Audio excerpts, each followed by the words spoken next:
Jueves de la 24ª semana del tiempo ordinario, conociendo a Jesucristo por el Evangelio.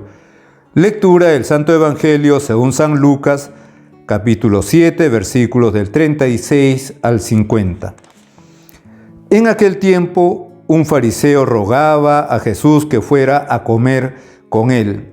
Jesús, entrando en casa del fariseo, se recostó a la mesa.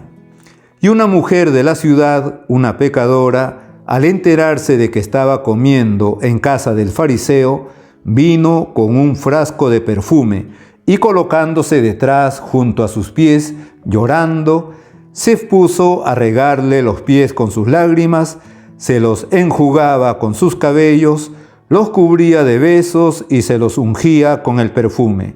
Al ver esto, el fariseo que lo había invitado se dijo: si este fuera profeta, sabría quién es esta mujer que lo está tocando y lo que es una pecadora. Jesús tomó la palabra y le dijo: Simón, tengo algo que decirte.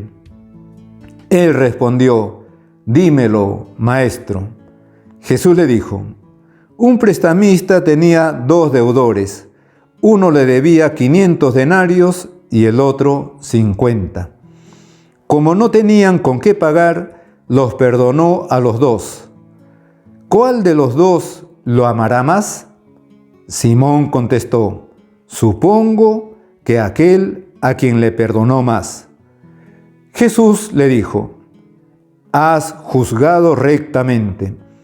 Y volviéndose a la mujer, dijo a Simón: ¿ves a esta mujer? Cuando yo entré en tu casa, no me pusiste agua para los pies. Ella, en cambio, me ha lavado los pies con sus lágrimas y me los ha enjugado con su pelo. Tú no me besaste. Ella, en cambio, desde que entró, no ha dejado de besarme los pies. Tú no me ungiste la cabeza con ungüento. Ella, en cambio, me ha ungido los pies con perfume. Por eso te digo, sus muchos pecados están perdonados, porque tiene mucho amor. Pero al que poco se le perdona, poco ama. Y a ella le dijo: tus pecados están perdonados. Los demás convidados empezaron a decir entre sí: ¿quién es este que hasta perdona pecados? Pero Jesús dijo a la mujer: tu fe te ha salvado, vete en paz. Palabra del Señor. Gloria a ti, Señor Jesús. San Lucas, en este Evangelio, nos presenta a Jesucristo en casa de un fariseo. Precisamente de aquellos que siempre estaban como persiguiendo a Jesús y viéndolo, escuchándolo para tratar de encontrar algo y después tener ocasión de acusarlo. Quizá esta persona no era de esos que iban allí en ese grupo. En todo caso, invita a Jesús a comer en su casa.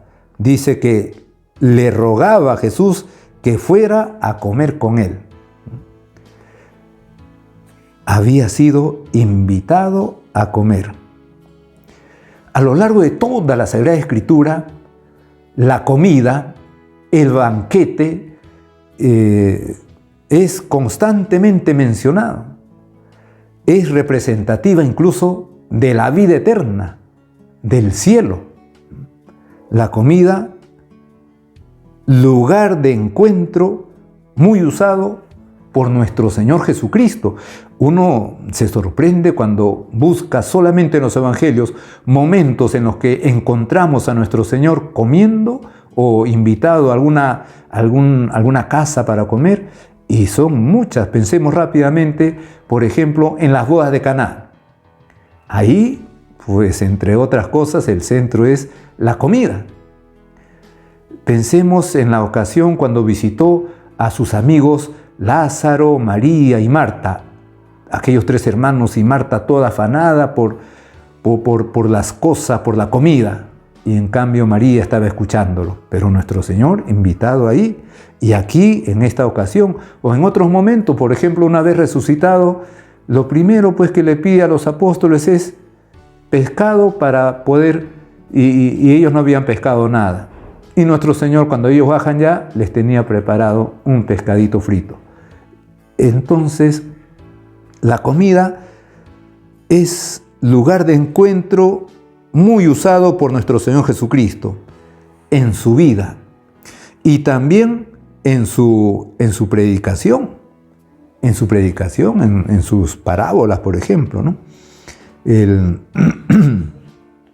reino de los cielos, va a decir, se parece a un banquete en el que un hombre había preparado pues, por la boda de su hijo y había invitado a todo el mundo, ¿no? El reino de los cielos, un banquete, la comida, ¿no? Pensemos en la Eucaristía, la Sagrada Eucaristía, el banquete del reino, ¿no? Se nos invita a comer a la mesa del Señor, al banquete, ¿no? Al banquete. Y en medio de esta comida, en medio de esta invitación, una mujer, una pecadora, llegó por ahí, llevaba perfume, se pone a llorar, besa los pies del Señor, los unge con el perfume que había llevado. Todos esos actos de arrepentimiento. Todos actos de arrepentimiento. Lágrimas, besarle los pies, ungirle con cariño. En otro momento nuestro Señor va a decir, déjenla porque ya se ha anticipado a mi muerte, porque a los muertos se les ungía con perfume. Los actos de esta mujer son actos de arrepentimiento, manifestaciones de arrepentimiento. Se nos está proponiendo aquellos con respecto al sacramento de la confesión, aquellos pasos necesarios para hacer una buena confesión, el examen de conciencia, el dolor de corazón, el dolor por haber cometido esos pecados, este dolor que manifiesta aquella mujer con sus lágrimas, el propósito de enmienda manifestado en ese besar los pies del Señor, en ese ungir, y luego ya con todos esos actos, con todas esas manifestaciones, aquella mujer estaba manifestando su dolor por sus pecados, estaba manifestando, podríamos decir, sus pecados. Se nos está presentando todo lo necesario para hacer una buena confesión. Y es que nuestro Señor Jesucristo está esperándonos siempre. No hace falta que incluso para acercarnos al sacramento de la confesión, no hace falta que estemos hundidos en los pecados. ¿Cuántas veces escuchamos o hay personas que con malicia o en tono de burla dicen, ¿por qué se irán a confesar? Seguramente que son muy pecadores. Y no, ¿cuántas veces cuando vemos filas de una cola, una fila larga para confesarse, no necesariamente y de repente ninguno, grandes pecados, ni siquiera pecados mortales. Su confesión semanal, la delicadeza para querer recibir al Señor bien limpios, pero no necesariamente grandes pecados. Nuestro Señor está esperándonos siempre. Repetimos, no hace falta que estemos hundidos en pecados, pero también es verdad que siempre tenemos algo de qué pedirle perdón, aunque sean cosas pequeñas o aunque sean cosas pasadas que ya están confesadas y uno puede pedirle perdón nuevamente al Señor. Luego podemos seguir considerando de manera general todo este evangelio, y es que ante el cambio de una persona, como lo manifiesta esta mujer que primero San Lucas califica como pecadora y que luego el fariseo, Simón se llamaba, también va a pensar, ¿cómo es posible que este sea profeta? ¿No se ha dado cuenta que la mujer que le está tocando es una pecadora? Todo esto lo pensaba aquel hombre, que ante el cambio de una persona no falta alguien como este fariseo del Evangelio de hoy que piense mal, que piense que las personas no pueden cambiar. El fariseo ya la había catalogado como pecadora. Ya ese título que le había colgado, ya para él era incambiable, ya no cambiaba. ¿Cómo puede ser posible? Pero aquel hombre estaba viendo que aquella mujer estaba manifestando con sus actos su arrepentimiento. Y sin embargo piensa mal, ¿no? Pero aquí también hay que decir que piensa mal de Jesucristo, porque dice, ¿cómo es posible que este sea un profeta? Piensa mal de la mujer y piensa mal de Jesucristo. Ya los calificó, ya los catalogó, ya les ha colgado un título: pecadora, y este no es profeta.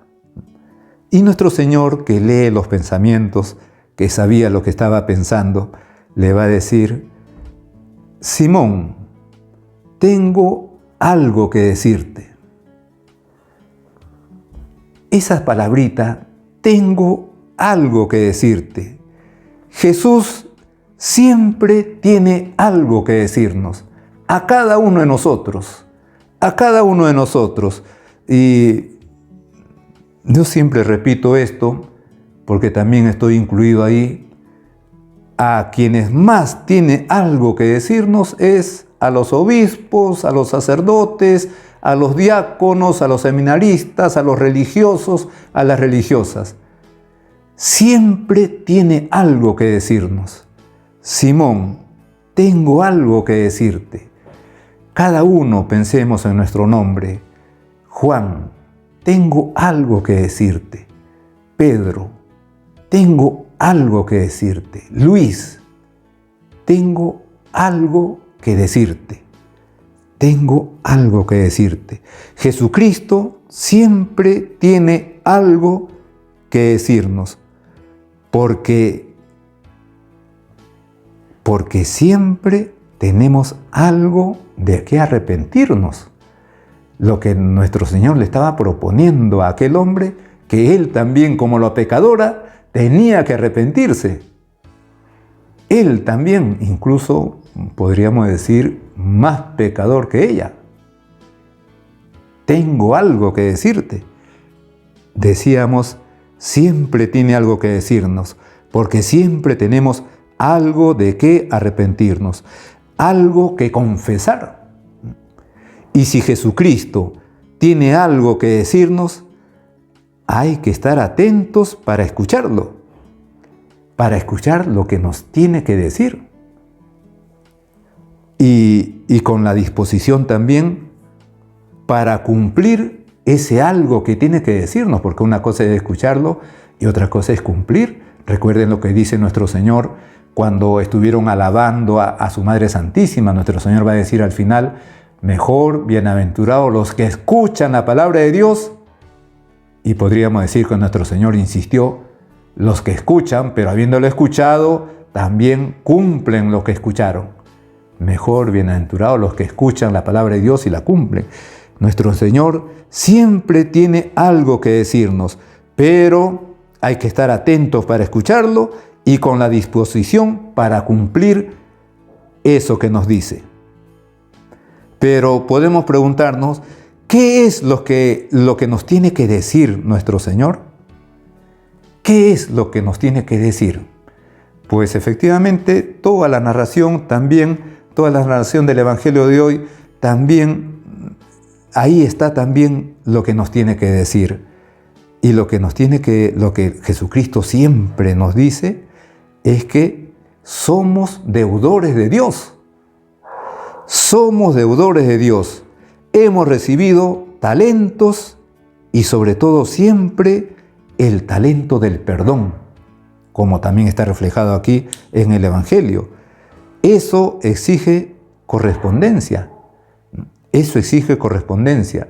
Así como Jesucristo nos perdona, también tenemos que perdonar. Así como Jesucristo nos ama, también tenemos que amar. Amor con amor se paga. Además, todo este Evangelio y sobre todo Jesucristo perdonando, porque eso es lo que va a hacer con aquella mujer, ¿no? Con aquella mujer que al final le va a decir, tu fe te ha salvado, vete en paz, vete en paz. Antes les ha dicho que le perdona, ¿no? Todo este Evangelio, por lo tanto, también es una manifestación de la divinidad de Jesús. Perdona porque es Dios, porque solamente Dios puede perdonar pecados. Ya en otra ocasión, cuando aquel paralítico que fue presentado ante él, abriendo pues el techo, sus amigos lo descolgaron y lo pusieron delante de Jesús, nuestro Señor lo primero que va a hacer es: hijo, tus pecados están perdonados. Y todo el mundo empezó a pensar, no a decir, sino a pensar, es decir, a criticarlo interiormente. ¿Cómo es posible que esto perdone los pecados? Solamente Dios puede perdonar los pecados. Y Jesucristo, otra vez leyendo sus pensamientos, va a decir, bueno, ¿creen que yo no soy capaz de perdonar pecados? Pues para que lo sepan, a ti te lo digo, levántate, toma tu camilla y vete. Jesucristo es Dios, y como Dios puede perdonar los pecados. Y a eso se lo dijo el ángel a San José. Y le pondrás por nombre Jesús, porque Él perdonará a su pueblo de sus pecados. Porque Él, es decir, le estaba diciendo, es Dios. Porque solamente Dios puede perdonar los pecados. Y aquí encontramos a nuestro Señor manifestando su divinidad. Todo este Evangelio, pues, es una invitación a la fe, a la salvación que nos trae nuestro Señor Jesucristo, al perdón que Él ha venido a traernos y que Él nos dispensa especialmente a través de la Iglesia por los sacramentos y especialísimamente el sacramento del bautismo que nos perdona el pecado original, el sacramento de la confesión que nos perdona los pecados veniales, los pecados mortales, los pecados personales. Y Jesucristo con el perdón que nos trae, el perdón que nos infunde, que manifiesta en su infinita misericordia, nos trae también paz. Por eso le va a decir a la mujer, tu fe te ha salvado, vete en paz. ¿No? Mi paz les doy, mi paz les dejo. ¿No? La paz que les doy no es como la da el mundo. La paz de Jesucristo es una paz mucho más grande, mucho más profunda, una paz que efectivamente nos llega al alma, al corazón, a la conciencia. Y ahora más que nunca el hombre necesita de esa paz. Pero por lo tanto es necesario acercarnos a Jesucristo, como se acercó aquella mujer, con arrepentimiento, con obras, perfumes, lágrimas, besos, con arrepentimiento. En el nombre del Padre, y del Hijo, y del Espíritu Santo. Amén.